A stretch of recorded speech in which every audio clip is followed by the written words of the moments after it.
नमो हरिताय नमो सिद्धाय नमो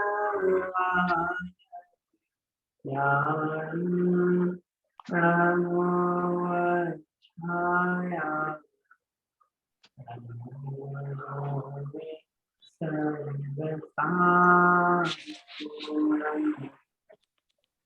हरिमागमस्य जीवं निसिद्धजात्यन्दसिन्धुर्विधानं सकलनयविलसितानां विरोधिमखिलं नमाम्यनेकान्तम्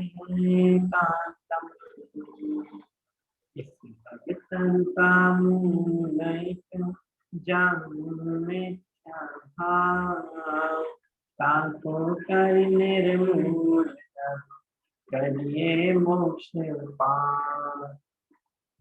चलिए हम आप लोगों से कुछ प्रश्न पूछते हुए फिर अपनी क्लास स्टार्ट करते हैं। चलिए हम क्या समझने वाले हैं आज के सेशन में, हम क्या समझने वाले हैं? शास्त्रों के कथन करने की पद्धति, मतलब 4 अनुयोगों को हम समझने वाले है ना। तो मुझे कोई ये बताए शास्त्र मतलब क्या, जिनवाणी मतलब क्या? बिल्कुल सरल जवाब है, लेकिन आप लोग जिनवाणी से क्या समझते हैं? जिनवाणी मतलब क्या है? कोई भी हैंड रेज करके बताए।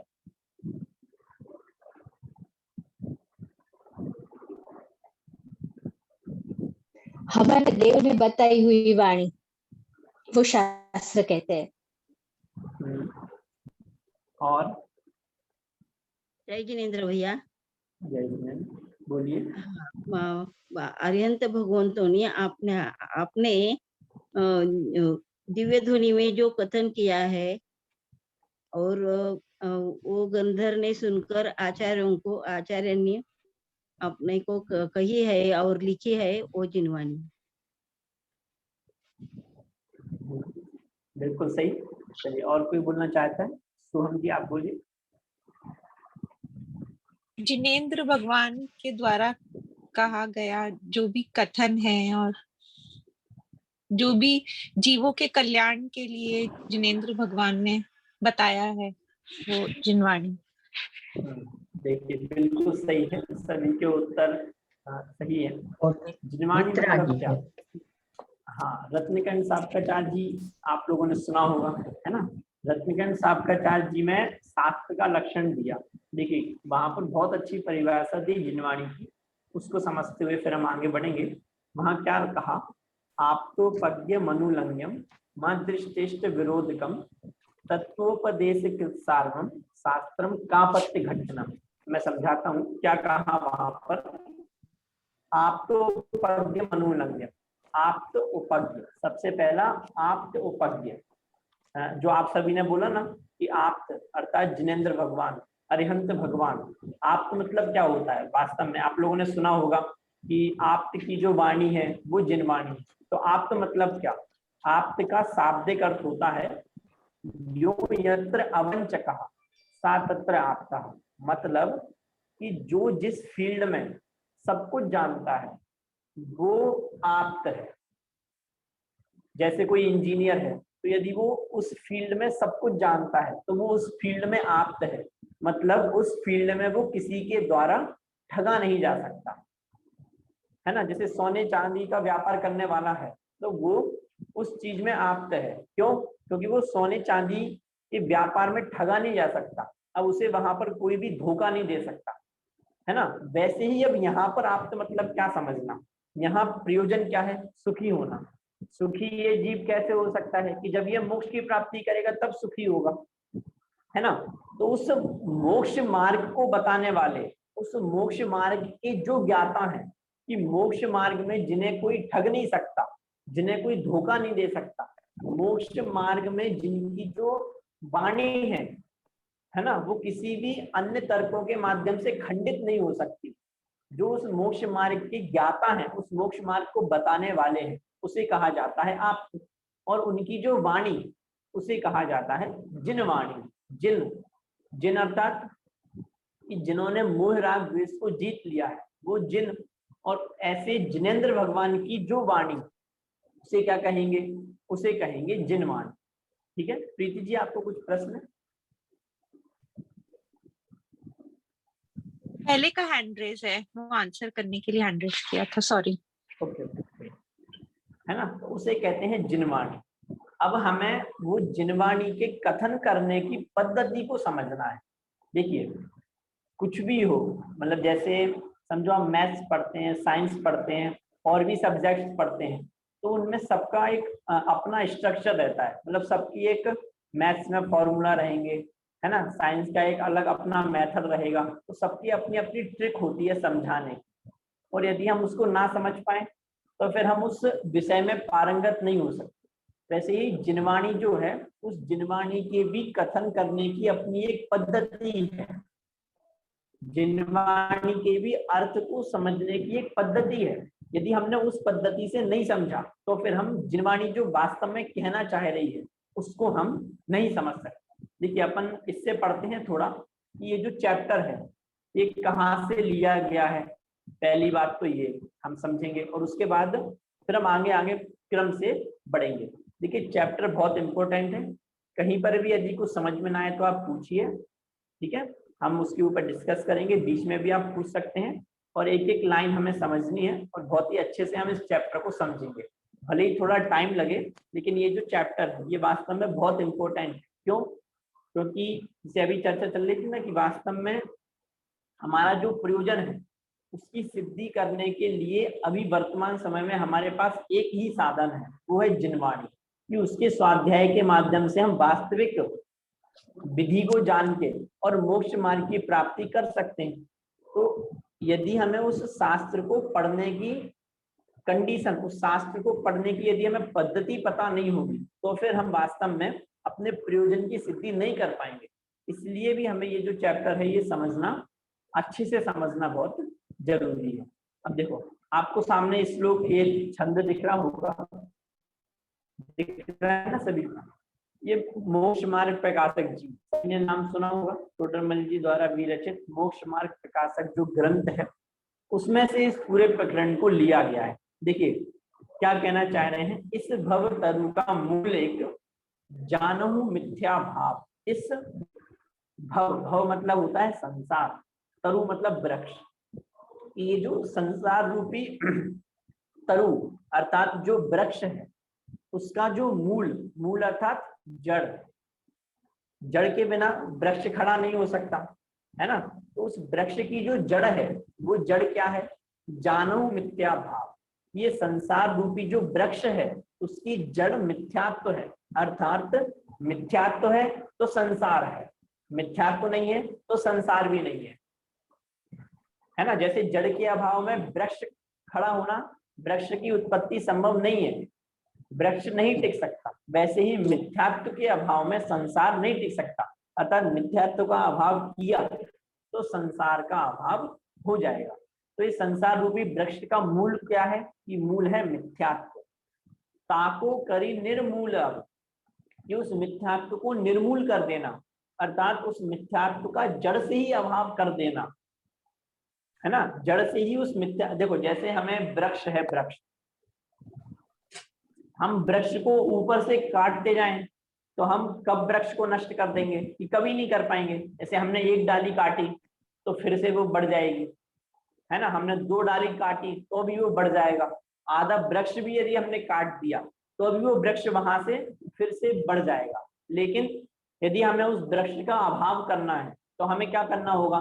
कि जड़ से ही उसको उखाड़ना होगा। वैसे ही कि यदि हमें मिथ्यात्व का अभाव करना होगा, ये बात भी बहुत समझना है, यदि हमें मिथ्यात्व का अभाव करना है तो हम सोचे कि हम थोड़ा सा दया दान पूजा इत्यादि कर लें, उससे हमारा मिथ्यात्व चला जाएगा, है ना। थोड़े हम स्वभाव कर लें, उससे हमारा मिथ्यात्व चला जाएगा, तो ऐसा नहीं है। हमें जड़ से ही उस मिथ्यात्व का अभाव करना होगा, तभी हम इस संसार का अभाव करके और मोक्ष की प्राप्ति कर सकेंगे। ठीक है, इतना समझ में आया? अब देखो इस चैप्टर की उत्पत्ति कैसे हुई। देखो जो जीव जैन है, दिख रहा है ना आप सभी को, जो जीव जैन है, जिन अज्ञा को मानते हैं उनके भी मिथ्यात्व क्यों रह जाता है? प्रश्न समझना। देखो जिनवाणी क्या है कि जिनेंद्र भगवान की जो आज्ञा, जिनेंद्र भगवान की जो वाणी है वो जिनवाणी है।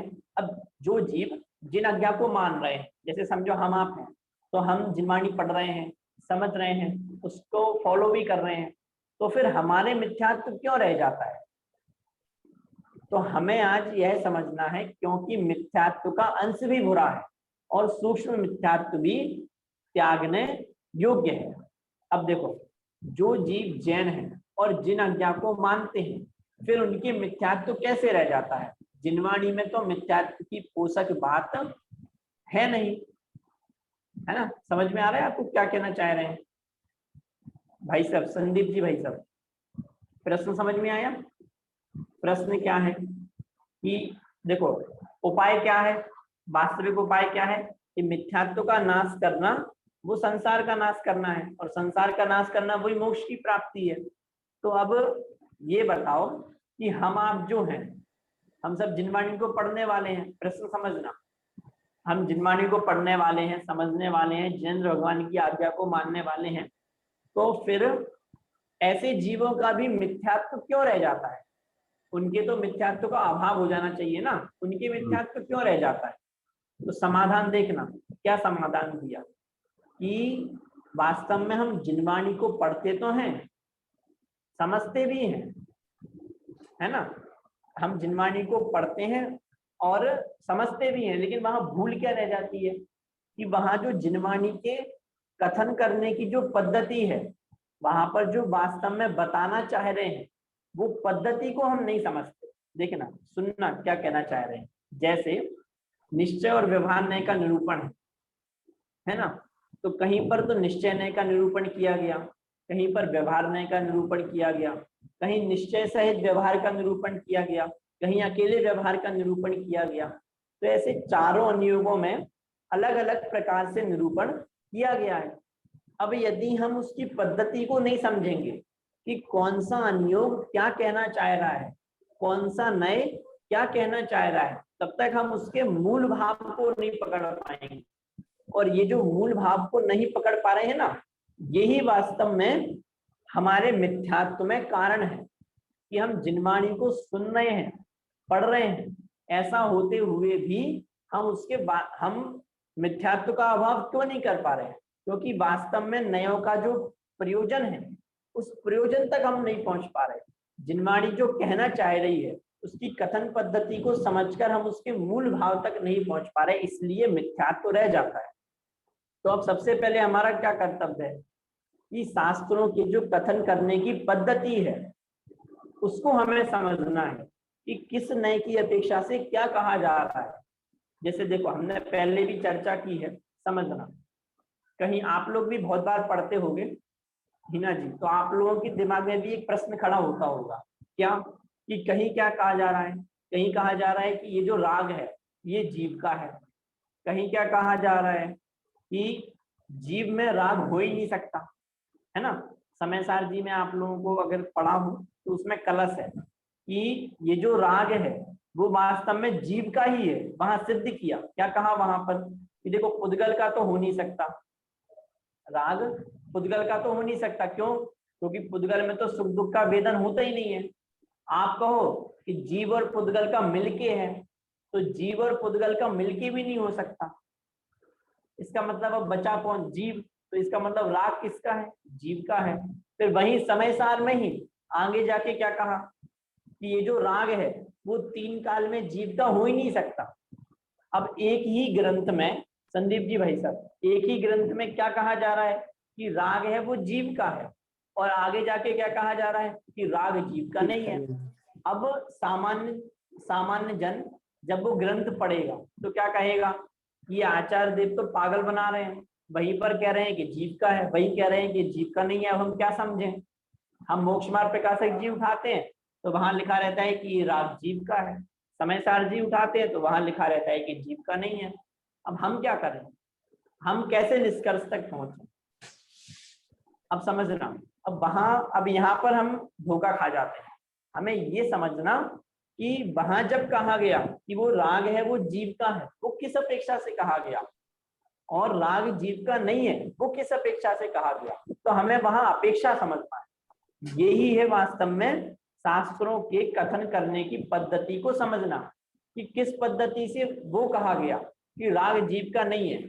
राग जीव का नहीं है ये क्यों कहा गया, कि भैया जो जीव उस राग को अपने स्वरूप से एक में एक मान रहे थे और भेद विज्ञान नहीं कर रहे थे, उनके लिए कहा गया कि ये राग तुम्हारे स्वरूप में नहीं है, ये तो विभाव है, ये तुम्हारे स्वभाव में प्रवेश नहीं कर सकता, ये कहा गया। क्यों? क्योंकि भेद विज्ञान कराना था। फिर ये क्यों कहा गया कि राग जीव का है, ये इसलिए का राग जीव का नहीं है, ये इसलिए कहा गया कि भैया बहुत से जीव स्वच्छंदी हो गए थे। क्या स्वच्छंदी क्यों हो गए थे? कि मुझ में तो राग है ही नहीं, मुझ में तो राग हो ही नहीं सकता, मैं तो वर्तमान में ही सिद्ध स्वरूपी हूं, ऐसा मान के वो कुछ पुरुषार्थ ही नहीं कर रहे थे, तो उनके लिए कहा गया कि भैया राग जीव का है। तो ऐसे हमें जिनवाणी के अर्थ को समझना कि जिनवाणी में किस नए की अपेक्षा से क्या कहा गया है, ये समझना वास्तव में हमें बहुत जरूरी है। नहीं तो फिर हम धोखा खाते रहेंगे और जिनवाणी को के निष्कर्ष तक कभी भी हम नहीं पहुंच पाएंगे। इसलिए हमें इस प्रकार के कथनों को संभल के और उनकी विवक्षा को समझ के पढ़ना चाहिए। पुरुषासिद्धि उपाय में नयों के लिए लिखा तलवार की उपमा दी कि यदि जैसे तलवार है, नीरव जी भाई साहब, तलवार का यदि हम सही से प्रयोग करेंगे तो वो हमें युद्ध जिताने में काम करेगी, और यदि हमें तलवार का प्रयोग करना नहीं आता होगा तो वो हमारी गर्दन काट देगी। वैसे ही यदि हमने नयों को अच्छे से नहीं समझा तो वो हमें वास्तव में स्वच्छंदता का कारण बन जाएगा, और वो जो नए जिनसे हम मोक्ष मार्ग में आगे बढ़ सकते थे, जिनवाणी के वास्तविक स्वरूप को समझ के और मोक्ष की प्राप्ति कर सकते थे, वे ही नए हमारे पतन में कारण बन जाएंगे, है ना। वो ही नए हमें स्वच्छंदी बना देंगे और नरक क्लेश इत्यादि गतियों में कारण बन जाएंगे। तो इसलिए हमें जिनवाणी के कथन करने की पद्धति को समझना बहुत ही जरूरी है। समझ में तो आ रहा है ना मैं क्या समझाना चाह रहा हूँ, है ना। अब देखो इस पूरे चैप्टर में, मतलब है तो अनियोगों का चैप्टर, लेकिन आधे से ज्यादा चैप्टर में निश्चय और व्यवहार नय की चर्चा की है ना। तो सबसे पहले हम इसको अच्छे से समझेंगे। यहाँ पर देखो बहुत अच्छे अच्छे प्रश्न उठाए हैं, तो उनको हम पढ़ते हुए फिर हम बाद में अनियोगों की चर्चा भी करेंगे। अब देखो यहाँ पर क्या कहना चाह रहे हैं कि समझना। अब आप ये समझो कि अभी हमें निश्चय और व्यवहार नय को थोड़ा समझना है ना, तभी हम फिर आगे बढ़ पाएंगे। मैं जो समझा रहा हूँ समझ में तो आ रहा है ना आपको? चलिए कोई मुझे बताएगा अभी हम क्या समझना चाह रहे हैं, अभी हम किस बात की चर्चा कर रहे हैं। ज्योतिका जी आप बताइए।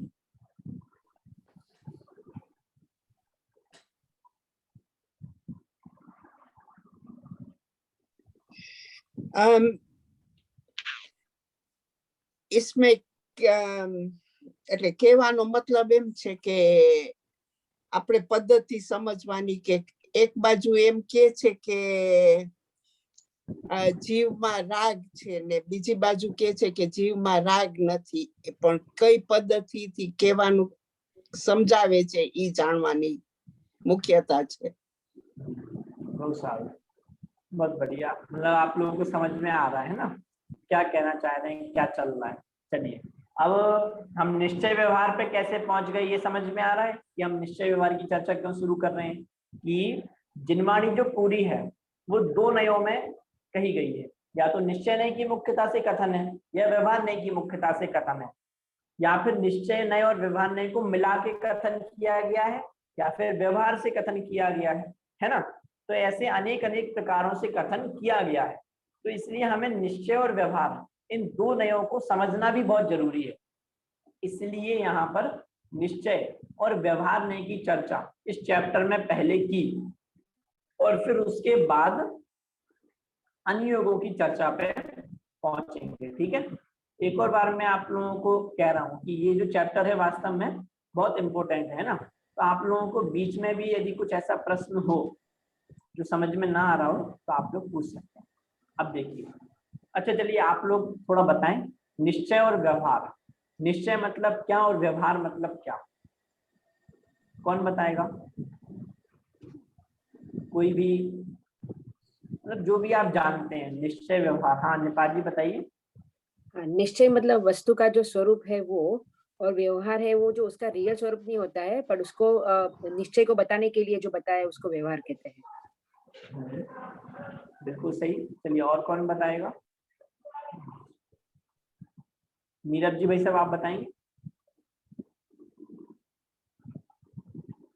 हाँ, जैसे नेपाल जी को बोला कि निश्चय ये जो वास्तविक स्वरूप है वस्तु का, और व्यवहार है ये वस्तु का स्वरूप नहीं है, लेकिन वस्तु को बताने के लिए जो लैंग्वेज वापरते हैं, ये व्यवहार है। बिल्कुल सही। देखिए अब निश्चय सत्य को कहा है और व्यवहार लाइक उपचार को कहते हैं। बिल्कुल सही। चलिए आप लोगों के सभी के उत्तर सही हैं। देखिए निश्चय मतलब क्या और व्यवहार मतलब क्या?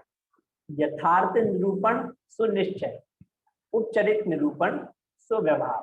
क्या कहा? यथार्थ निरूपण सुनिश्चय, उपचरित निरूपण सुव्यवहार। मतलब जो वस्तु जैसी है उसको वैसा कहना, है ना, उस वस्तु के ही द्रव्य भाव के आधार से उसका कथन करना, वो तो है निश्चय। और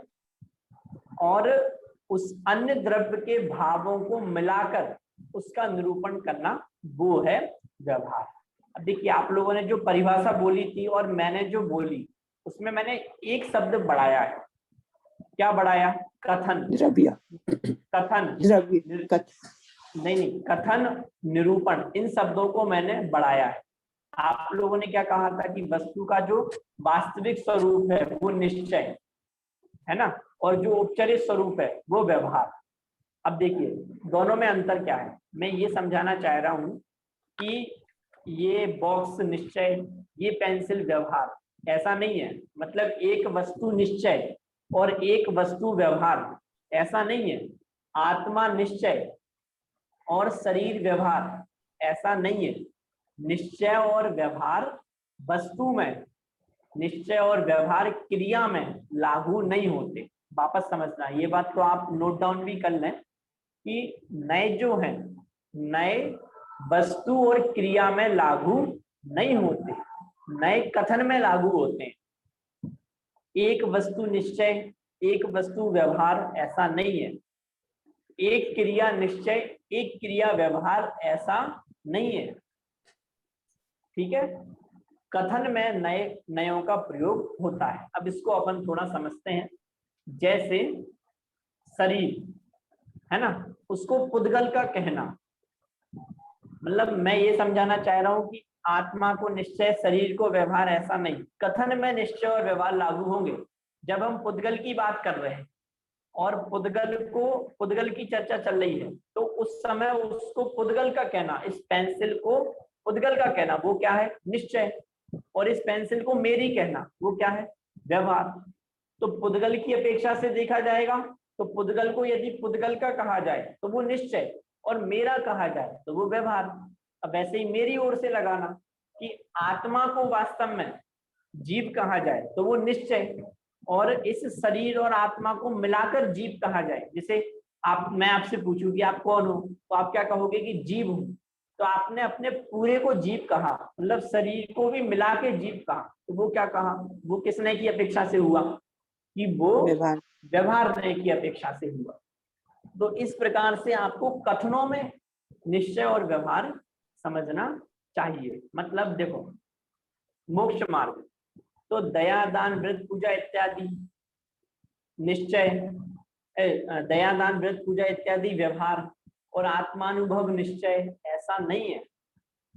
मोक्ष मार्ग, दया, दान, व्रत इत्यादि को मोक्ष मार्ग कहना पे मैं वजन देना चाह रहा हूँ। दया, दान, व्रत, पूजा इत्यादि को मोक्ष मार्ग कहना, ये व्यवहार नए है। और अंतरंग कसायों के अभाव को मोक्ष मार्ग कहना, ये निश्चय नए है।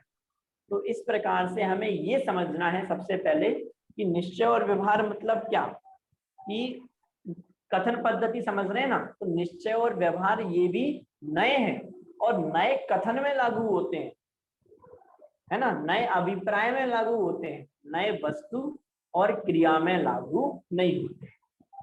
ठीक है, ये आप सबको समझ में आया मैं क्या समझाना चाह रहा था? ये समझना बहुत जरूरी है। हाँ जी, दोनों का डेफिनेशन फिर दीजिए प्लीज। दोनों की डेफिनेशन, हाँ डेफिनेशन, हाँ एक सेकेंड मैं शेयर करता हूँ तो आपको और अच्छे से स्पष्ट होगी मैंने जो अभी बोला ना।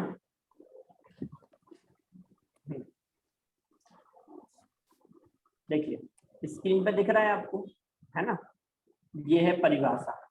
यथार्थ का नाम निश्चय है और उपचार का नाम व्यवहार है, अथवा इस प्रकार भी कह सकते हैं कि एक ही द्रव्य के भाव को उस स्वरूप ही निरूपण करना वो निश्चय है, है ना। यहाँ पर निरूपण करना ये समझना, एक ही द्रव्य के भाव को निश्चय ने नहीं कहा, एक ही द्रव्य के भाव को उस स्वरूप ही निरूपण करना वो निश्चय है, और उस द्रव्य के भाव को अन्य द्रव्य के भाव स्वरूप वर्णन करना तो वो क्या है कि वो है व्यवहार है। ठीक है, देखिए आगे और पढ़िए, तब तो आपको यह भी मालूम होगा कि व्यवहार ने सौद्रव्य परद्रव्य को, उनके भावों को व कारण कार्य आदि को किसी में मिलाकर निरूपण करता है। जैसे जैसे देखो मैंने समझो ये हाथ हिलाया तो ये किसने हिलाया कि मैंने हिलाया।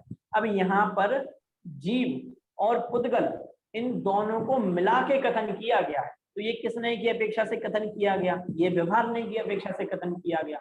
ये पेंसिल किसकी, जैसे 4 लोग खड़े होंगे, है ना, और वहां ये पेंसिल रखी हो, अब किसी ने पूछा ये पेंसिल किसकी, तो मैं क्या कहूंगा कि मैं कहूंगा मेरी। तो ये किसने की अपेक्षा से कहा गया, ये व्यवहार ने की अपेक्षा से इस पेंसिल को मैंने अपना कहा। तो इस प्रकार से अन्य द्रव्य के भावों को कारण कार्य आदि को मिलाकर व्यवहार ने निरूपण करता है। ये हमें समझने की बात थी। ठीक है, अब देखिए एक और प्रश्न सुनना, इसमें बहुत अच्छे अच्छे प्रश्न उठाए गए हैं, मुझे तो मतलब बहुत ही आनंद आ गया ये चैप्टर पढ़ के। देखिए मोक्षमार्ग प्रकाशक में इसका पूरा खुलासा है, वहां से भी यदि आप लोग पढ़ेंगे तो बहुत मजा आएगा। यहाँ पर तो मतलब उसको संक्षेप में करते हुए लिया गया है, लेकिन वहां पर तो और स्पष्ट रूप से लिखा है। देखिए अब नीरज जी भाई साहब एक और प्रश्न खड़ा होता है कि वास्तव में हमारे प्रयोजन की सिद्धि किससे होगी, कि निश्चय नय से होगी। निश्चय नय का जो कथन है उससे वास्तव में हमारे प्रयोजन की सिद्धि होगी। तो फिर व्यवहार नय का निरूपण किया ही क्यों गया? अभी अपन ने पढ़ा ना कि यथार्थ सो निश्चय उपचरित सो व्यवहार। तो यथार्थ तो निश्चय है, तो जिनवाणी में यथार्थता का अकेले निरूपण करना चाहिए था, निश्चय का अकेले निरूपण करना चाहिए था। व्यवहार का निरूपण क्यों किया? अकेले निश्चय का निरूपण कर देते, हम समझ लेते और हमारा कल्याण हो जाता। फिर व्यवहार का निरूपण किया ही क्यों? प्रश्न समझ में आया संदीप जी भाई साहब? एक बार आप रिपीट करेंगे प्रश्न? क्यों अगर चीज व्यवहार और निश्चय है तो दोनों का डिस्क्रिप्शन क्यों किया है? नहीं अलग अलग। एक बार और मैं प्रश्न रिपीट करता हूँ। देखो हमारे वास्तव में प्रयोजन की सिद्धि किससे होगी? कि निश्चय नहीं के कथन से हमारे प्रयोजन की सिद्धि होगी। और आप प्रश्न है ये प्रश्न, और आपने नीरज जी भाई साहब मैं आपसे प्रश्न कर रहा हूँ ये, ठीक है, सब लोग प्रश्न समझना मैं क्या प्रश्न पूछ रहा हूँ कि निश्चय नय से हमारे प्रयोजन की सिद्धि होगी, है ना। और जिनवाणी में क्या कहा गया कि यथार्थ सो निश्चय उपचरित सो व्यवहार। तो जिनवाणी में यथार्थता का निरूपण है आपने कहा, तो निश्चय नय अकेले का निरूपण करना था। व्यवहार नय का निरूपण क्यों किया? व्यवहार नय का निरूपण क्यों, निश्चय नय का अकेले कर देते, हम निश्चय नय का यथार्थ निरूपण समझ के अपना कल्याण कर लेते। आपने व्यवहार नय का भी निरूपण कर दिया तो हम और कंफ्यूज हो गए। और व्यवहार ने जब यथार्थ नहीं है तो फिर उसका निरूपण ही क्यों किया, ये मेरा प्रश्न है। समझ में आया व्यवहार नहीं, आपका? हाँ, पर व्यवहार नहीं जरूरी है ना, क्योंकि जब हम पूजा पाठ करेंगे तो हम हमारे जो कर्म है कि भाव है वो भी बदलते जाएंगे ना, अशुभ से शुभ में आएंगे, शुभ से हम आगे बढ़ते चलेंगे। व्यवहार ने से मोक्ष की प्राप्ति होगी। देखिए पहले तो ये समझिए, मैंने अभी आपको क्या समझाया था आप सब लोगों को कि क्रिया में नए लागू नहीं होते। मतलब दया दान व्रत पूजा इत्यादि करना ये व्यवहार, ये किसने कहा, कहाँ लिखा है? जिनवाणी में ऐसा कहीं पर भी नहीं लिखा कि दया दान व्रत पूजा इत्यादि करना वो व्यवहार है। ये जरूर लिखा गया कि दया दान व्रत इत्यादि को मोक्ष मार्ग कहना वो व्यवहार है, लेकिन दया दान व्रत पूजा इत्यादि व्यवहार है ऐसा नहीं है। पहले तो ये समझो, सबसे पहले तो मैं यही समझाना चाह रहा था कि एक क्रिया निश्चय और दूसरी क्रिया व्यवहार ऐसा नहीं है ना। अब देखिए, अच्छा मुझे ये बताइए, दया दान व्रत पूजा इत्यादि कर रहा है, वो निश्चय और व्यवहार आप घटित ही नहीं कर सकते। अच्छा, दया दान व्रत पूजा इत्यादि करने वाला जीव, इसी अपेक्षा से अगर अपन घटाएं, है ना, क्रिया में भी यदि अपन लगाएं तो दया दान व्रत पूजा इत्यादि करने वाले को आप व्यवहार कैसे कह रहे हैं? यदि समझो दया दान व्रत पूजा इत्यादि करते समय भी मुझे यदि आत्मानुभव हो रहा है, तो अब आप मुझे ये बताओ कि दया दान व्रत पूजा इत्यादि को व्यवहार कहोगे या निश्चय? तो वहां हमें ये समझना, देखो अब मैं पूरा अच्छे से एक बार वापस बताता हूँ कि कोई जीव दया दान व्रत पूजा इत्यादि कर रहा है और एक जीव आत्मानुभव कर रहा है, तो निश्चय व्यवहार कैसे लागू होगा? निश्चय व्यवहार कैसे लागू होगा? कि क्रियाओं में लागू नहीं होगा। हम ये कहें कि आत्मानुभव पूर्वक कसायों का जो अभाव हो रहा है वो निश्चय मोक्ष मार्ग है, और दया दान व्रत पूजा इत्यादि के माध्यम से जो हमें पुण्य का बंध हो रहा है वो मोक्ष मार्ग है, तो वो व्यवहार से मोक्ष मार्ग है। ये हमें समझना, मतलब ये कथन में निश्चय और व्यवहार लागू होंगे। अब मैंने जो आपसे प्रश्न उठाया कि जिनवाणी में व्यवहार का निरूपण ही क्यों किया गया, तो समझना, प्रश्न आपको समझ में आ ही चुका है, सबको प्रश्न समझ में आ गया ना? हाँ किंजल जी, प्रश्न समझ में आया? हाँ भैया जी।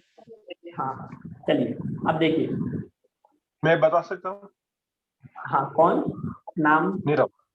हाँ बताइए, हाँ बताइए भाई, आपसे ही तो प्रश्न था। ऐसा है ना कि हम व्यवहार नहीं से सोचना यूज टू है। हमारा हर चीज में हम जो करते हैं ये व्यवहार नहीं का सोचन से करते हैं। हम ऐसा विचार करते हैं कि ये मेरा है, ये मेरा है, तो ये हम यूज टू है, लेकिन निश्चय नहीं से सोचना कभी किया नहीं है। इसलिए हमने पहले व्यवहार नहीं को व्यवहार नहीं से समझता है, जो जैसे हम निश्चय नहीं से पकड़ सकते हैं फ्यूचर में।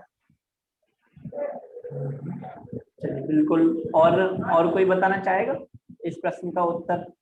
कि प्रश्न एक और बार रिपीट करता हूँ कि निश्चय नय वास्तव में प्रयोजन भूत है, और निश्चय नय से मोक्ष मार्ग की सिद्धि भी होती है ना। तो फिर जिनवाणी में, है ना, जिनवाणी और निश्चय नय यथार्थ है, तो फिर जिनवाणी में व्यवहार नय का निरूपण किया ही क्यों गया? व्यवहार का निरूपण ही नहीं करते, हम निश्चय को समझ के और अपना कल्याण कर लेते हैं। प्रीति जी। આપણે અજ્ઞાની હોઈએ તો યુ હેવ ટુ ટેલ ધેમ કે કેવી રીતે થાય છે અને કેવી રીતે એમાંથી નીકળવું, એટલે બતાવે છે વ્યવહાર, આઈ થિંક। चलिए देखिए, अब मैं बताता हूँ। हाँ हेतल जी बताइए। जैसे हमें सही गलत की पहचान होनी चाहिए, तो सही को जानने के लिए गलत भी जानना जरूरी है, वैसे ही व्यवहार नहीं जानेंगे तो ही निश्चय को समझ पाएंगे। देखिए आप लोगों के सबके उत्तर सही हैं। देखिए भैया मैं बता दूं। हाँ हाँ बताइए। हाँ, निश्चय नहीं के लिए व्यवहार नहीं पोषक होता है, अशुभ करने से बचाता है, और व्यवहार मोक्ष मार्ग के लिए निश्चय नहीं मोक्ष मार्ग के लिए प्रेरक है, लेकिन व्यवहार नहीं निश्चय नहीं को प्रेरक होता है। जैसे शुभ अशुभ करने से शुभ अच्छा है, और शुभ भी ये कारक है, छोड़ने लायक है, निश्चय ही ये है। ऐसे व्यवहार नहीं उसको निश्चय नहीं को प्रेरक होता है, इसीलिए व्यवहार नहीं बताया जाता। हाँ चलिए देखिए, आप लोगों ने सबने मतलब सोचा। देखिए समय सार जी में यही प्रश्न उठाया। क्या प्रश्न उठाया? समय सार जी आपने यदि पढ़ा हो शुरुआत की गाथाओं में, 7वीं गाथा के बाद 8वीं गाथा की उत्थानिका में यही प्रश्न उठाया कि भैया ये बताओ कि व्यवहार नय का निरूपण ही क्यों किया? निश्चय नय अकेले का निरूपण कर देते, व्यवहार नय के निरूपण करने की क्या आवश्यकता थी? अब देखिए समझना इसका उत्तर। सबसे पहले वहां जो उत्तर दिया समय सार जी में, पहले तो हम वो समझते हैं। वहां कहा कि अनार्य भाषा के बिना समझा सके ना अनार्य को, बस त्यों ही समझा सके ना व्यवहार बिन परमार्थ। अब देखो जैसे समझो आप लोगों को तो सबको हिंदी आती है ना, लेकिन मैं समझो आपके वहां पर आया, अब वहां पर तो सब अंग्रेज लोग हैं, सबको इंग्लिश ही आती है। तो यदि अब मुझे उनसे बात करनी है तो मुझे अंग्रेजी भाषा में ही बात करनी होगी, अर्थात तो उस समय के लिए मुझे समझ लीजिए अंग्रेजी बोलने वाला ही बनना पड़ेगा, तभी मैं उनसे बात कर सकता हूँ, तभी मैं उनसे अपने काम की बात कर सकता हूँ। पता मतलब मुझे यदि कहीं पहुंचना है तो पता पूछ सकता हूँ, कुछ भी करना है तो मैं कब कर सकता हूँ? कि जब मैं उनकी भाषा में उनसे बात करूंगा। जैसे समझो वहां पर मलेच्छ शब्द प्रयोग किया, इससे समझो हमें यहाँ पर छोटे छोटे गांव हैं, तो वहां के जो लोग हैं है ना, उनकी थोड़ी भाषा अलग ही होती है, गांव जैसी ही होती है। तो यदि हमें उनसे बात करनी हो, तो यदि हम जैसे अभी शुद्ध हिंदी में बात कर रहे हैं, वैसे यदि बिल्कुल शुद्ध हिंदी में बात करें तो उनको समझ में नहीं आएगा। उनके लिए थोड़ी हमें गांवड़ी भाषा का ही प्रयोग करना होगा। वैसे ही हमें यदि निश्चय नय को समझाना है तो हमें व्यवहार का निरूपण करना होगा। क्यों? क्योंकि हमारे ज्ञान में अभी वो सामर्थ्य नहीं है कि गुरु ने कहा और हम सीधा समझ लें।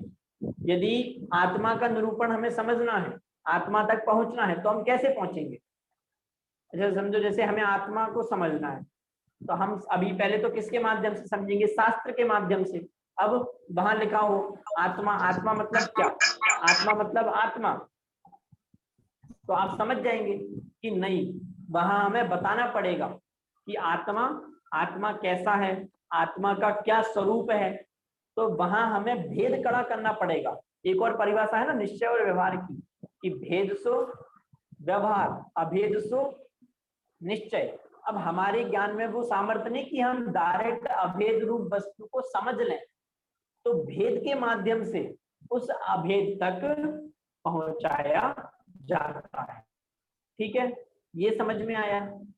दूसरा जो आप लोगों ने उत्तर दिया वो भी सही है कि व्यवहार मोक्ष मार्ग, व्यवहार मोक्ष मार्ग किसे कहा? कि दयादान व्रत पूजा इत्यादि को मोक्ष मार्ग कहना, ये व्यवहार से मोक्ष मार्ग कहा गया। तो दयादान व्रत पूजा इत्यादि ये हमें अशुभ से बचाने वाले हैं। क्या कहा? ये हमें कैसे हैं? कि ये हमें अशुभ से बचाने वाले हैं, अर्थात ये भी हमारे लिए प्रयोजनभूत हैं। और एक और उत्तर जो लास्ट में दिया, मैं नाम भूल रहा हूं, जो लास्ट में उत्तर दिया गया कि यदि हमें समझो 5 किताबें रखी हैं, है ना, तो उसमें मेरी कौन सी किताब है ये मैं कैसे जानूंगा? ये 4 किताबें मेरी नहीं है ना, और ये जो किताब है ये मेरी है। मतलब अन्य से पृथक करने के लिए भी उसे व्यवहार नय का प्रयोजन है। ठीक है, और व्यवहार नय का क्या प्रयोजन है? कि ऐसा है, ये श्रद्धान करना, ये निश्चय नहीं, मतलब निश्चय नहीं का श्रद्धान कैसा करना कि ऐसा है, और व्यवहार नहीं का कैसा श्रद्धान करना कि ऐसा है नहीं लेकिन कहा गया है। वापस से मैं रिपीट कर रहा हूं, आप लोग सुन के लिख भी सकते हैं। निश्चय नहीं का कैसा श्रद्धान करना कि ऐसा ही है, और व्यवहार नहीं का कैसा सिद्धांत करना कि ऐसा है नहीं, कहा गया है। ये पेंसिल वास्तव में मेरी है नहीं, क्यों? क्योंकि मैं तो जीव द्रव्य हूं, तो ये वास्तव में ये पुद्गल द्रव्य मेरा है नहीं लेकिन कहा गया है। ऐसा किसका सिद्धांत करना कि ऐसा व्यवहार का सिद्धांत करना। और निश्चय का सिद्धांत कैसा करना कि ऐसा ही है। अब क्लियर हुआ निपा जी कि जिनवाणी में व्यवहार नहीं का निरूपण क्यों किया गया है? हाँ। चलिए, किसी को कुछ प्रश्न हो, अभी तक हमने जितना समझा उसमें से कुछ समझ में ना आया हो तो पूछे, फिर हम आगे बढ़ेंगे। भेद ज्ञान के लिए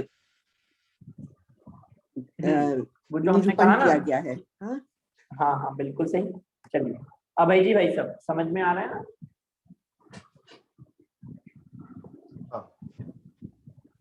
चलिए ठीक है, तो फिर हम अब आगे बढ़ते हैं ना।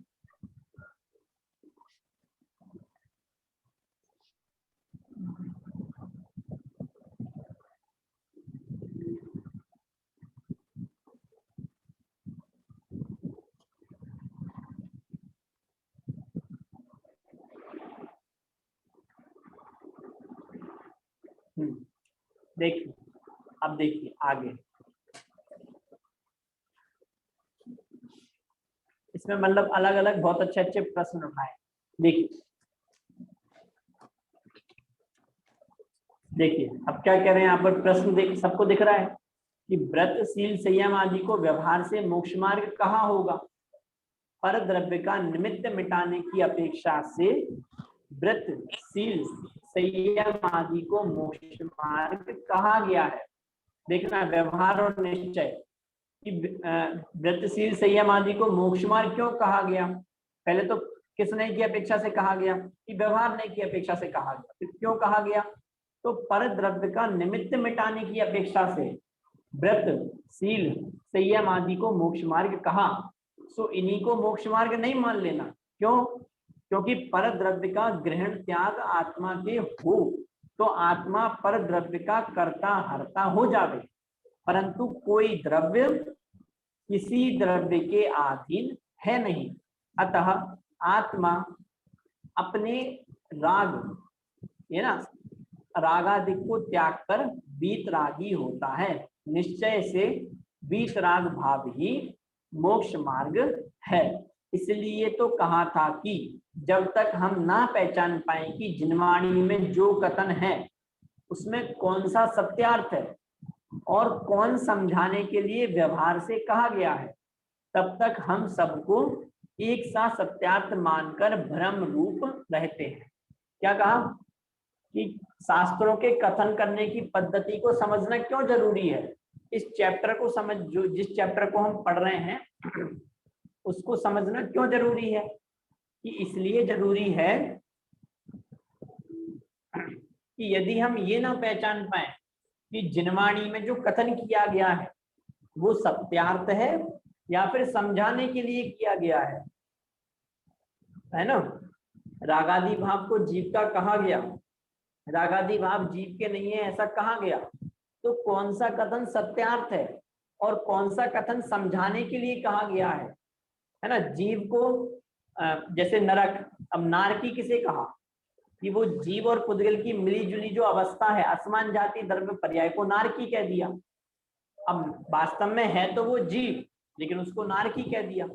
तो कौन सा कथन समझाने के लिए है और कौन सा कथन सत्यार्थ है, ये समझने के लिए हमें शास्त्रों के कथन करने की पद्धति को समझना बहुत ही जरूरी है। ठीक है, क्लियर हुआ क्या कहना चाह रहे हैं? तो इस प्रकार हम देखें तो निश्चय और व्यवहार दोनों नयों का अपना अपना अलग अलग प्रयोजन है। मतलब जिनवाणी में निश्चय और व्यवहार दोनों का निरूपण किया गया है। तो ऐसा नहीं कि निश्चय नय कार्यकारी नहीं है या फिर व्यवहार नय कार्यकारी नहीं है, दोनों का अपना अपना अलग अलग प्रयोजन है। तो हमें दोनों के पृथक पृथक प्रयोजन को समझ के और अपने प्रयोजन की सिद्धि करना चाहिए। ठीक है, एक प्रश्न है। हाँ हाँ, जो स्टेटमेंट है कि राग जीव का है, तो ये स्टेटमेंट ऐसा हो सकता है कि निश्चय नहीं में बता सकता है? ऐसा देखिए कह सकते हैं वहां कि पर ये ऐसा निश्चय है, नहीं का है? देखिए हमने आपको वो ध्यान हो तो निश्चय और व्यवहार दोनों नयों को पहले हमने समझा है, तो वहां पर उनके हमने भेद प्रभेदों को भी पढ़ा था। तो राग को जीव का कहना किस नय की अपेक्षा से कहा गया था? कि अशुद्ध नय की अपेक्षा से। अब वो जो अशुद्ध नय है वो भी निश्चय नय है, तो इस अपेक्षा से देखा जाए तो राग आदि को जीव का कहना वो अशुद्ध निश्चय नय में जाएगा। क्लियर? अब देखिए वहां पर दो चीजें हैं, उस समय हमने समझा था, यदि आपको ख्याल में हो, कि जीव में राग है ऐसा कहना ये व्यवहार नय का कथन है, और जीव को ही रागी कहना ये अशुद्ध निश्चय नय का कथन। देखो एक बार और मैं आपको, आपने प्रश्न उठाया ही है तो शॉर्ट में सबको समझ में आ जाए ऐसे में निश्चय और व्यवहार नय को वापस से एक बार बताता हूँ। देखिए निश्चय और व्यवहार है ना, तो व्यवहार नय में 4 भेद और निश्चय नय में भी भेद है, उनको हम समझते हैं। देखिए सबसे पहले हम बिल्कुल नीचे से शुरुआत कर रहे हैं। देखो समझो ये पेंसिल है, सबको दिख रही है ना? अब ये पेंसिल मेरे स्वरूप से बिल्कुल भिन्न है, प्रत्यक्ष में ही भिन्न दिख रही है, फिर भी मैं इसको अपना कहूं तो ये किस नय का विषय है? कि ये व्यवहार नय का विषय है। कौन से व्यवहार नय का विषय है? तो उपचरित असद्भूत व्यवहार नय का विषय है। देखो व्यवहार नय में सबसे पहले 2 भेद, व्यवहार नय में 2 भेद, आप लोग एक चार्ट बना लीजिए जल्दी से। व्यवहार नय में 2 भेद, सद्भूत व्यवहार नय और असद्भूत व्यवहार नय। वापस से व्यवहार नय में 2 भेद, सद्भूत व्यवहार नय और असद्भूत व्यवहार नय। ये बहुत इंपॉर्टेंट चीज है, यदि हम ये नहीं समझ पाएंगे तो फिर हमें बहुत दिक्कत होगी आगे समझने। इसलिए सब लोग जल्दी से समझें और एक छोटा सा चार्ट बना लें तो उससे क्लियर रहेगा हमेशा के लिए। देखो व्यवहार, इसमें 2 भेद, सद्भूत असद्भूत। सद्भूत मतलब क्या? कि जो स्वरूप में है उसको कहेंगे सद्भूत, और जो स्वरूप में नहीं है उसको कहेंगे असद्भूत। क्या कहा? कि जो स्वरूप में है उसको कहा जाएगा सद्भूत, और जो स्वरूप में नहीं है उसको क्या कहा जाएगा? असद्भूत। ठीक है, अब सद्भूत और असद्भूत में भी 2 भेद कीजिए। मतलब सद्भूत में एक भेद उपचरित और एक भेद अनुपचरित। देखो एक सेकंड, हाँ आप लोग लिखिए, मैं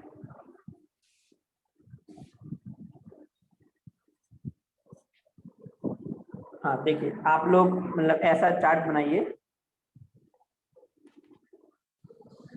सामने दिख रहा है ना आपको? तो यहाँ पर तो आप लिख लीजिए व्यवहार, इस पे लिखने में थोड़ी दिक्कत होती है तो आप लोग ऊपर लिख लीजिए व्यवहार, है ना? और फिर यहाँ पर सद्भूत और असद्भूत, यहाँ पर असद्भूत लिखिए पहले और फिर सद्भूत, है ना? फिर इसमें भी 2 ऐसे बना लीजिए और यहाँ पर लिखिए उपचरित, उपचरित, है ना? और यहाँ पर अनुपचरित। फिर ऐसे ही यहाँ पर भी सद्भूत में भी उपचरित और अनुपचरित। क्लियर? ऐसे चार्ट बनाइए। फिर देखिए, फिर अब आप समझिए कि कौन से नए का क्या विषय है ना। सद्भूत में क्या जाएगा, असद्भूत में क्या जाएगा, उपचरित अनुपचरित में क्या जाएगा। अब देखिए सबसे पहले ये पेंसिल, तो ये मुझसे बिल्कुल भिन्न है, ये पेंसिल मुझसे बिल्कुल भिन्न है, मेरे स्वरूप से बिल्कुल पृथक है। हमें समझ में आ रहा है। तो इसको जीव का कहना, तो ये सबसे ज्यादा उपचार हुआ, और ये हमारे स्वरूप में भी नहीं है। ये जीव में है क्या, पेंसिल जीव में है स्वाति जी, पेंसिल जीव में है कि नहीं है, तो स्वरूप में नहीं है, इसका मतलब असद्भूत में जाएगी। मैं आप लोगों से ही पूछूंगा कि कौन से नए में हम इसको डालें। देखो स्वरूप में नहीं है, इसका मतलब किस में जाएगी, असद्भूत में, है ना। और उसमें भी ये उपचार से कहा गया है, तो इसका मतलब उपचरित असद्भूत व्यवहार नय। तो उपचरित असद्भूत व्यवहार नय के नीचे आप लिख लीजिए कि प्रत्यक्ष में जो भिन्न दिख रहे हैं, ऐसे स्त्री पुत्र मकान, आपकी गाड़ी घर परिवार, ये सब किस में जाएगा, तो ये सब जाएगा उपचरित असद्भूत व्यवहार नय। ठीक है, तो उसके नीचे आप लिख लीजिए स्त्री पुत्र मकान कुटुंब इत्यादि। अब देखिए ये शरीर, ये जो अपना शरीर है, ये शरीर स्वरूप में है, जीव द्रव्य के स्वरूप में है नहीं है, इसका मतलब असद्भूत में है ना। स्वरूप में नहीं है इसका मतलब असद्भूत। और अब हमने जो स्पष्ट रूप से हमें अपने से पृथक दिख रहे हैं उनको उपचरित में लिया है, तो शरीर को हम किस में लेंगे, तो शरीर को हम लेंगे अनुपचरित में। तो अनुपचरित असद्भूत व्यवहार नय के नीचे आप लिख दीजिए शरीर। तो दो नए आपके हो गए, दो नए आपके हो गए। व्यवहार नय के 4 भेद हैं, उसमें से 2 भेद आपके कंप्लीट हो गए। कौन कौन से, उपचरित असद्भूत व्यवहार नय और अनुपचरित असद्भूत व्यवहार नय। तो आपका जो असद्भूत का जो पूरा कॉलम था वो फिल हो गया। अब अपन आते हैं सद्भूत पे। किस पे आते हैं, सद्भूत पे। अब सद्भूत में भी 2 भेद हैं, उपचरित और अनुपचरित। तो उसमें कैसे समझें, तो उसमें आप सद्भूत में उपचरित में लिख लीजिए राग द्वेष आदि जो विकारी परिणाम हैं वो स्वरूप में तो हैं, वो स्वरूप में तो हैं, लेकिन उपचार से जीव के कहे गए हैं, इसलिए उपचरित सद्भूत व्यवहार नय में वो आएंगे। ठीक है, और क्या आएगा उपचरित सद्भूत व्यवहार नय में, तो विकारी परिणाम तो आएंगे ही, साथ ही साथ वो जो अल्प विकसित पर्याय है, अल्प विकसित पर्याय मतलब ये समझना, चारित्र की पूर्णता कब होती है कि जब यथाख्यात चारित्र होगा तब चारित्र की पूर्णता होगी, लेकिन चौथे पांचवे इन गुण स्थानों में भी चारित्र है। तो ये जो अल्प विकसित पर्याय है ना, जैसे केवल ज्ञान, तो केवल ज्ञान पूर्ण विकसित पर्याय है। अब उसके पहले जो छद्मस्त अवस्था रूप जो ज्ञान है तो वो अल्प विकसित पर्याय है। तो इनको किस में लिया जाएगा, तो इनको भी आप सद्भूत उपचरित सद्भूत व्यवहार नय में लेंगे। ठीक है, तो उपचरित सद्भूत व्यवहार नय में आप 2 चीज लेंगे, राग द्वेष आदि विकारी परिणाम और दर्शन ज्ञान चारित्र की अल्प विकसित पर्याय। क्लियर हुआ यहाँ तक का? दर्शन ज्ञान चारित्र अल्प विकसित पर्याय है। हाँ, उनकी अल्प विकसित पर्याय मतलब जो पूर्णता प्राप्त नहीं हुई है, अल्प विकसित पर्याय। ठीक है, यहाँ तक का आपको क्लियर हुआ? लास्ट वाला समझने में थोड़ा डिफिकल्टी होता है। लास्ट वाला का लास्ट वाला सद्भूत अनुपचरित का और एग्जांपल दे सकते हैं? उपचरित सद्भूत उपचरित, अनुपचरित पे तो अभी अपन आई नहीं। ओ सॉरी, उपचरित।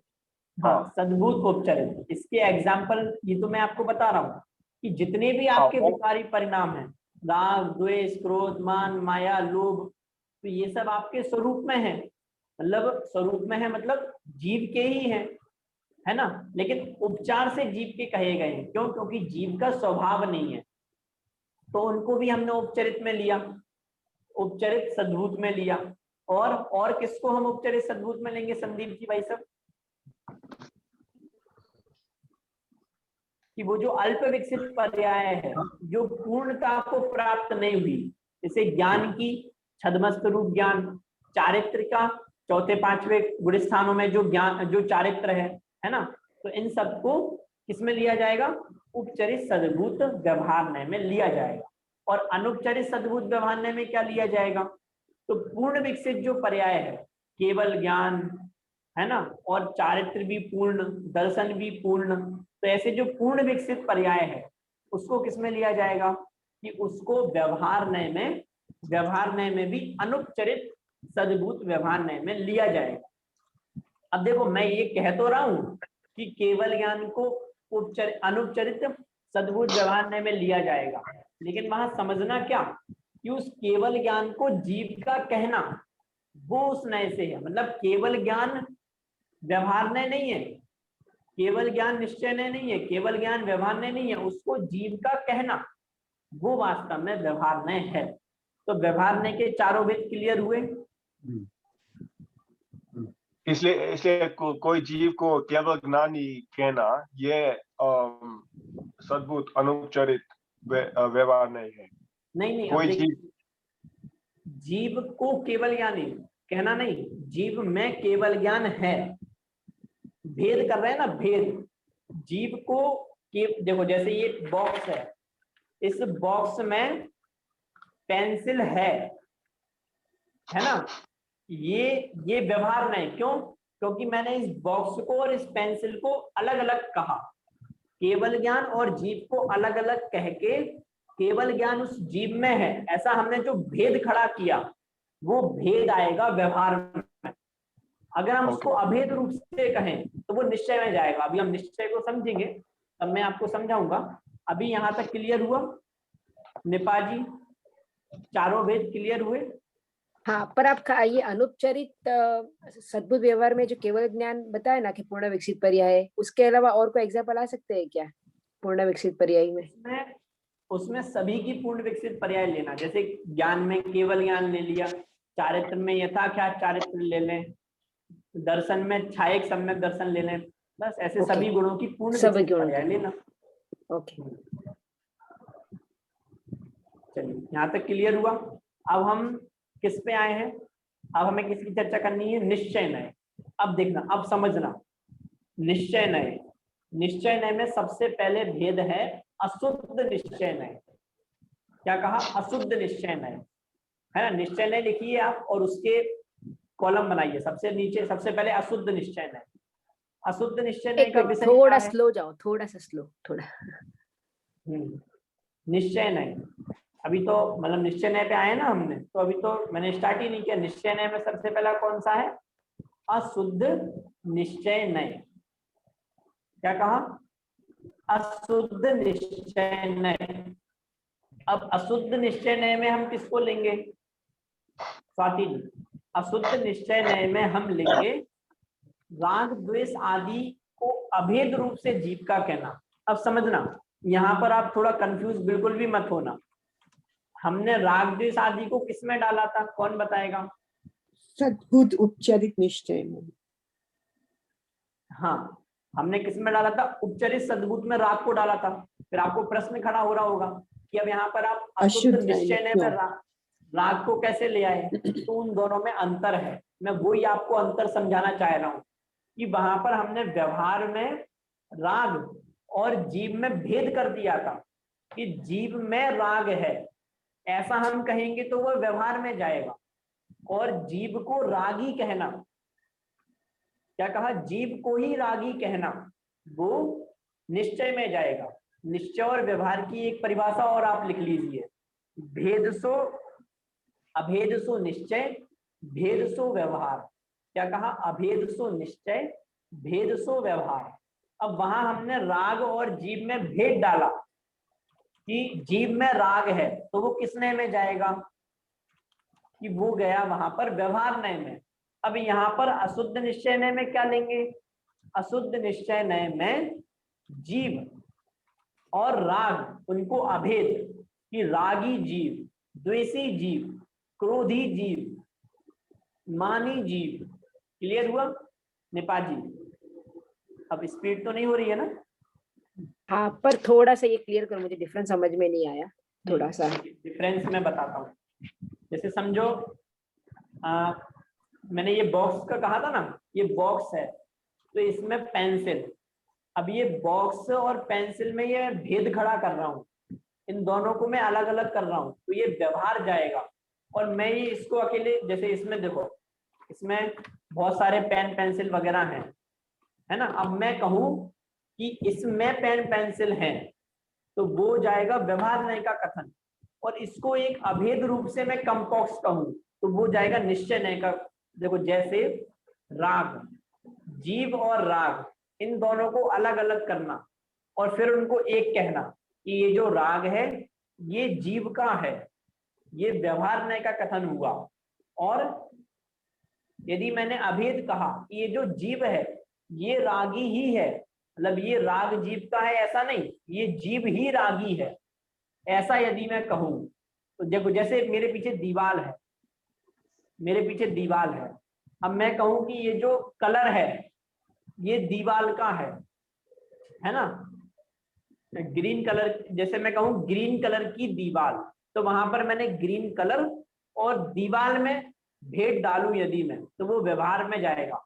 और मैं उसको अकेले मात्र दीवार कहूं या फिर हरी, मतलब समझना कि जहां पर भेद डालेंगे वो व्यवहार और जहां पर अभेद कथन करेंगे वो निश्चय। जीव और राग को भिन्न किया वो व्यवहार और अभेद रूप से कहा वो निश्चय। नीरव जी भाई सब क्लियर हुआ क्या कहना चाह रहा हूँ? हाँ, एक प्रश्न है। मैं बोलता हूँ अभेद दृष्टि से मैं बोलता हूँ कि बड़ा जीव, साइज में बड़ा जीव, तो ये कौन सा कैटेगरी में आता है?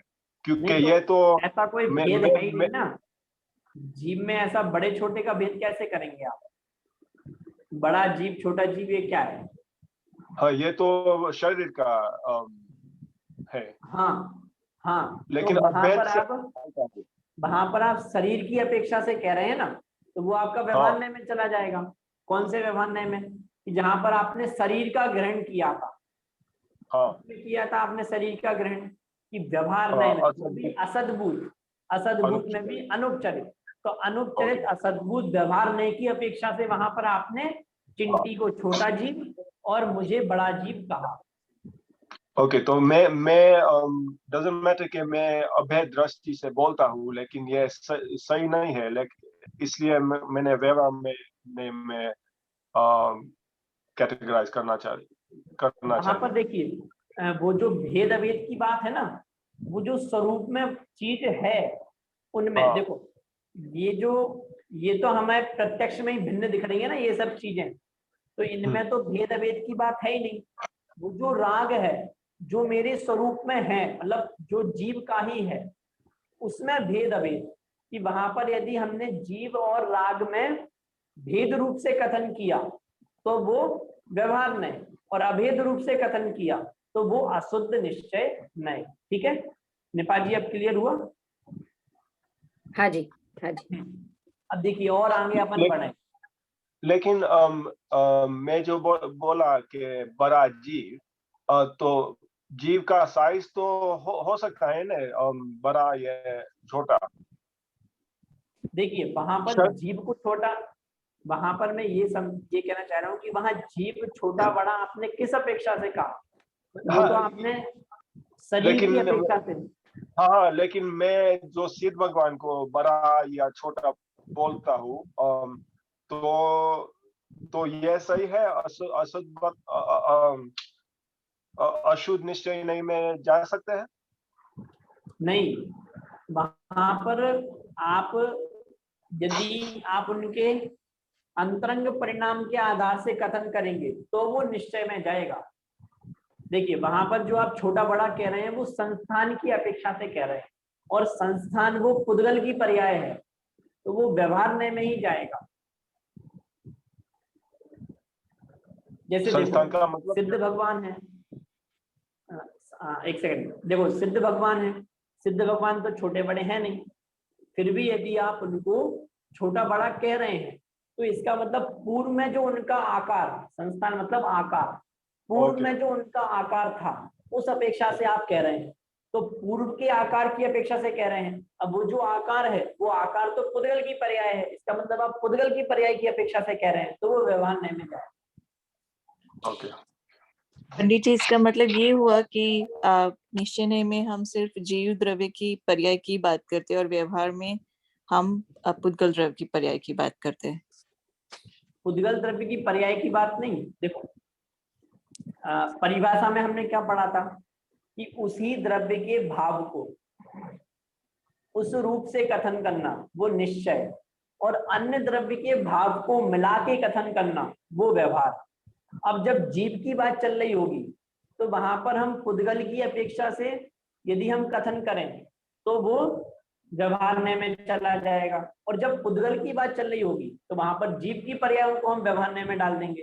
इसलिए हमने शुरू में ये देखा था कि जीव निश्चय और पुद्गल व्यवहार ऐसा नहीं है, जिसकी चर्चा चल रही है उसी के स्वरूप का कथन करना वो निश्चय, और अन्य के स्वरूप को मिला के कथन करना वो व्यवहार। अच्छा, समझ में आया, थैंक यू। नीरज जी भाई साहब, आपका क्लियर हुआ प्रश्न? हाँ, देखिए अभी हमारे पास 5 मिनट है, तो हम निश्चय न्याय के जो 3 भेद बचे हैं उनकी चर्चा और करते हैं। देखिए फिर अगला भेद कौन सा है? अशुद्ध निश्चय न्याय हो गया। उसके बाद निश्चय न्याय का अगला भेद है एक देश शुद्ध निश्चय न्याय। क्या कहा? एक देश शुद्ध निश्चय न्याय। अब उसमें क्या आएगा? तो देखो जैसे अपन ने वहां पर राग को व्यवहार में भी लिया और अशुद्ध निश्चय न्याय में भी लिया, लेकिन भेद और अभेद का अंतर कर दिया। अब वैसे ही अपन ने वहां पर राग के साथ जो अल्प विकसित पर्याय ली थी व्यवहार न्याय में, ज्योतिका जी, व्यवहार न्याय में जो अल्प विकसित पर्याय हमने ली थी उसको अब यहाँ पर अभेद रूप से कहना, मतलब वहां पर हमने जीव की अल्प विकसित जो चारित्र है, जो पूर्ण चारित्र नहीं हुआ, उसको हमने निपाजी किस में लिया था? सद्बुद्ध उपचरित। हाँ, सद्बुद्ध उपचरित में लिया था, है ना। अब उसको हम यहाँ पर एक देश शुद्ध निश्चय न्याय में अभेद रूप से हम कहें कि जीव को ही कहें, मतलब जीव में चारित्र, ऐसा भेद ना करके जीव को ही सम्यक, जैसे हम कहते हैं ना सम्यक दृष्टि, सम्यक ज्ञानी, तो ये हम किस न्याय की अपेक्षा से कहते हैं? तो ये हम एक देश शुद्ध निश्चय न्याय की अपेक्षा से ही कहते हैं। क्लियर हुआ? बोलिए। एक द्वैत, एक देश एक देश शुद्ध निश्चय न्याय। ठीक है, आगे बढ़े। 2 भेद हुए, अशुद्ध निश्चय न्याय, एक देश शुद्ध निश्चय न्याय। फिर है साक्षात शुद्ध निश्चय न्याय। क्या कहा? साक्षात शुद्ध निश्चय न्याय। साक्षात शुद्ध निश्चय न्याय में किसको लेंगे हम? कि वहां पर हमने जो व्यवहार न्याय में केवल ज्ञान को लिया था, कौन से व्यवहार न्याय में लिया था? शीला जी, कौन से व्यवहार न्याय में लिया था हमने? किसको भैया? केवल ज्ञान को हमने कौन से व्यवहार न्याय में लिया था? केवल ज्ञान को अनौपचारिक सद्बुद्ध में। हाँ, व्यवहार में अनौपचारिक सद्बुद्ध व्यवहार न्याय में हमने केवल ज्ञान को लिया था। अब वहां पर हमने भेद करके लिया था। अब जब हम यहाँ पर अभेद करके लेंगे तो वो साक्षात शुद्ध निश्चय न्याय में, मतलब नीरव जी वैसे आपने जो कहा था ना कि जीव को केवल ज्ञानी कहना, तो वो व्यवहार न्याय में नहीं जाएगा। व्यवहार न्याय में तो क्या जाएगा कि केवल ज्ञान जीव में है ऐसा कहना, वो व्यवहार में जाएगा। और केवल ज्ञान और जीव को अभेद करके केवल ज्ञानी, ये जब हम कहेंगे, है ना, सर्वज्ञ, ये जब हम कहेंगे तो वो साक्षात शुद्ध निश्चय न्याय में जाएगा। क्लियर है? क्लियर हुआ? क्या कहना चाह रहे थे? तो निश्चय न्याय में 3 भाग छे। अभी एक भेद और बचा है। कौन सा? परम शुद्ध निश्चय नय। लास्ट वेद कौन सा है? परम शुद्ध निश्चय नय। परम शुद्ध निश्चय नय में किसी का भी हमें ग्रहण नहीं करना है। मतलब जीव कैसा कि जीव जैसा, उसमें कोई भी भेद नहीं है ना, जिसको हम कहते हैं ना पारिणामिक भाव। पारिणामिक भाव की हमने चर्चा की थी ना पंच भाव में, इंटरमीडिएट 2 में पंच भाव में पारिणामिक भाव की जो चर्चा की थी। तो वो पारिणामिक भाव को जीव है ना, जीव को पारिणामिक भाव रूप कहना कि जिसमें कोई भी भेद नहीं, ज्ञान दर्शन चारित्र्य तक का जिसमें भेद नहीं है ना, ऐसा जो संपूर्ण भेदों से रहित, संपूर्ण विकल्पों से रहित, संपूर्ण गुण पर्यायों से रहित ऐसा जो शुद्ध जीव द्रव्य है, उसको हम लेंगे परम शुद्ध निश्चय नय के विषय में। ठीक है, तो इस प्रकार से हमने દ્રવ્ય हाँ ઈ દ્રવ્ય થયું ને બીજી બધી પર્યાય। मैं समझा नहीं क्या कहा आपने। वो कह रही हैं कि वो जो परम शुद्ध निश्चय नहीं, जो परम परिणामिक भाव है वो ध्रुव हुआ ना, और सब व्यवहार है। हाँ, वो ध्रुव है, वो सदा वैसा का वैसा ही रहने वाला है। वो परम परिणामिक भाव कि जो निगोद में और सिद्ध में समान है। हम भजन सुनते हैं ना, जो निगोद में सो ही मुझ में, है ना, सो ही मोक्ष मजार, निश्चय भेद कछु भी नारे, कि वास्तव में कुछ भी भेद नहीं है एक निगोदिया जीव में और एक सिद्ध जीव में। उस परम शुद्ध निश्चय नहीं की अपेक्षा से कोई भी भेद नहीं है। क्यों? क्योंकि वो पारिणामिक भाव वो सदा काल एक समान ही रहता है। निगोद अवस्था में भी वैसा ही था और सिद्ध अवस्था में भी वैसा का वैसा ही है, जो हमेशा ध्रुव रूप रहता है, जिसका आश्रय हमें लेना है और जिसके आश्रय से हमें सम्यक दर्शन प्रकट होगा, वो वास्तव में परम शुद्ध निश्चय नय का विषय भूत शुद्ध आत्मा ही है। तो इस प्रकार से हमने निश्चय और व्यवहार नय को समझा। तो आज जो हमारी पूरी चर्चा है वो निश्चय और व्यवहार नय के संदर्भ में ही। हाँ बोलिए। सॉरी, केवल ज्ञानी को साक्षात किया और सम्यक दृष्टि को क्या किया? सम्यक दृष्टि को एक देश शुद्ध निश्चय है। एक देश शुद्ध, ओके। चलिए, और किसी को कुछ प्रश्न है?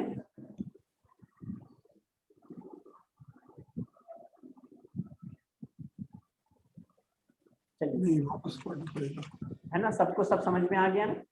आप लोगों का टाइम भी हो चुका है, 1 मिनट ज्यादा ही हो गया है ना। तो अब हम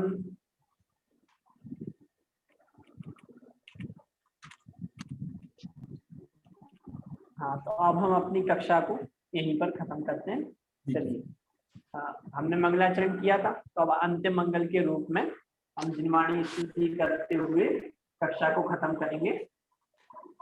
पद्मागमस्तीवं निषिद्ध जात्यन्द सिंधुर्निधानम् सकलनय विनसितानां विरोधमथिनं नमाम्यनेकान्तम्।